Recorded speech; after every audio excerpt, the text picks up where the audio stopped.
But that's enough fun. Back to the Protestants.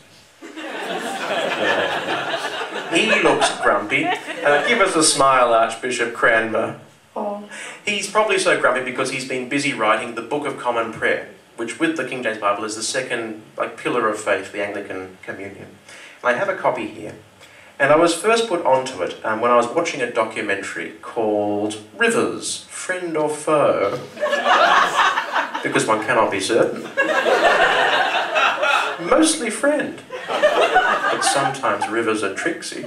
Anyway, what do you do to tame a river? You can build a dam, or you can try prayer. And the Book of Common Prayer has prayers for every occasion. Prayers for the health of the royal family, prayers for Parliament in session, and it has 2 prayers for rain. Now, one for more rain if there's not enough is quite straightforward. But the one for less rain if there's too much has a touch of Anglican sass. O Almighty Lord God, who for the sin of man didst once drown all the world except 8 persons, and afterwards of thy great mercy didst promise never to destroy it so again, what's all this about? Yeah, bloody galah. I only mock the works of man. My one concern with these 2 prayers is that an unscrupulous vicar could abuse them to fine-tune his weather and win the floral show. For it is I who have the best parterre, a gardening word. The other thing of interest in the Book of Common Prayer is the table of kindred and affinity. Now, it's the one thing I don't have a picture for, so if we could zoom in on that. Oh. Incidentally, certain species of eagle have 2 lenses in their eyes and can stereoscopically zoom their vision. 1, that's cool. 2, an audience of eagles might enjoy this performance more than yourselves. Oh. But if the bit went badly, it was fine, because it would be an eerie silence. Some of you groan, but there are legions enjoying beyond. Of that I am certain. Rally to me! Anyway, the Table of Kindred and Affinity is a handy pocket guide. It's an instant reference against spontaneous incest. It's true. Wherein whosoever are related are forbidden by the Church of England to marry together. So you're sitting in your parlour one evening, you look across and say, Mother looks delectable this evening, in her shawl and her widow's cap. Methinks I might tap that inheritance. I'll just check a man may not marry his... My daughter is rising 17. I'll just check a man may not marry his... Father's mother, sorry, Nan. Father's wife, father's mother, wife's daughter's daughter. Sorry, amorphous mass of ladies by the pianola. What society has to check? That's the thing. Just sort of, I can't. I understand. Anyway, that's enough Book of Common Prayer. Back in the holster.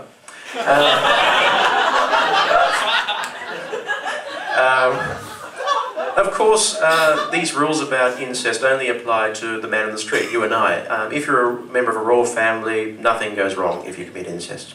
If you're a Ptolemy or a Habsburg or even a Targaryen, you can marry pop culture. If you want to be my lover.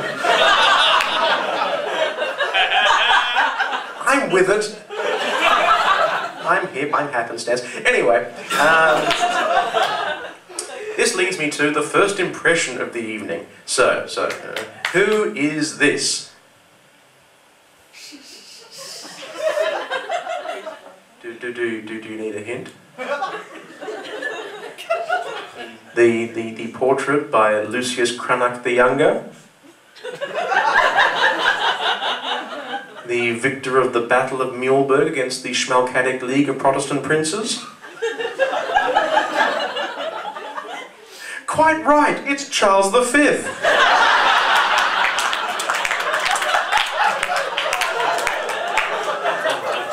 He had a terrible time. I mean, for a start, he was the son of one of the bad, so what chance did he have?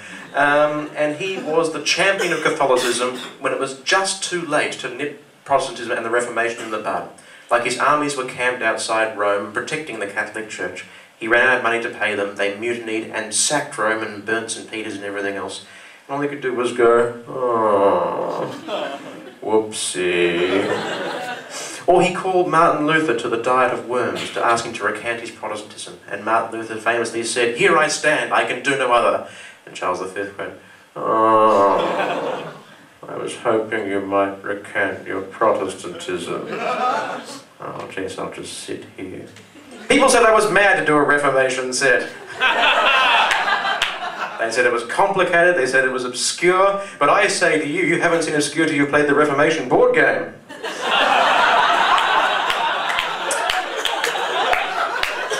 This is Here I Stand, the game, and it's incredibly complicated. Will Henry VIII earn enough wife points to get his divorce? It's terribly unbalanced, the Ottomans always win. I tap Calvin and cast the doctrine of predestination. Yeah. I summon Leo X, +4 hat points when attacking. I summon Galileo, defeated. For I've discovered the sky, you dare look up, the skirts of God. Anyway,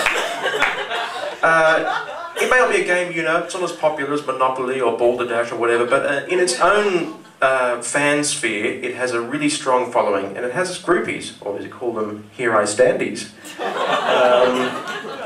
The chap in yellow who's playing the Imperial faction is going for the classic doublet and pyjamas look. Either that, or he's a bee who aspires to be a chef. Yes. Good luck to you, mate. Now, the Reformation revitalises the northern German states, and you can see this by tracking the progress of quite a small one, just Brandenburg, little tiny sort of, oh, how cute, how sleepy, how backwater, oh no. And now I'm getting a bit worried about this. This is not going well at all. What do you... Oh no. Oh no. Oh no. Nazis.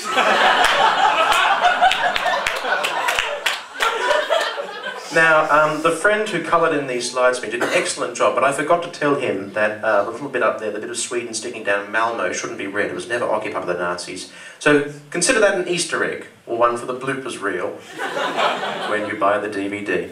I'll just take the swastika down. It might give the wrong impression.